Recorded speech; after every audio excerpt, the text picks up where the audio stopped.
پہنتی نہیں ہونی چاہیے قبلے کی طرف، نہیں ہونا چاہیے. اس لیے کہ وہ خلاف ادب ہے پاؤں کرنا. لہٰذا سرانا ادھر آئے، اس انداز میں کچھ سرانا ادھر آئے تاکہ کسی اور طرف گھوم جائے. تو سب یہی ہو کہ اینگل آؤٹ ہو جائے تھوڑا ذرا، تو اس کا بھی خیال رکھنا چاہیے.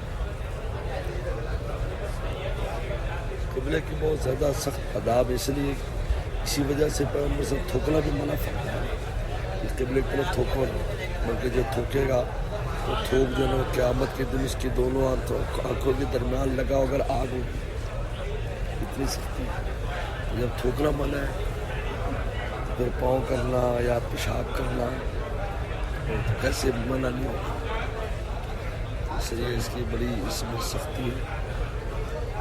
مرکز ہے نا، کیونکہ ساری مسجدیں ادھر رخ کیے ہوئے، ساری مسجدیں اور سارے نمازی ادھر منہ کیے ہوئے، اور ایک آدمی ادھر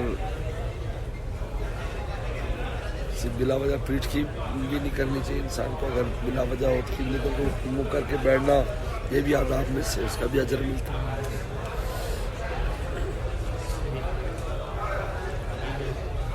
کس کمپنی میں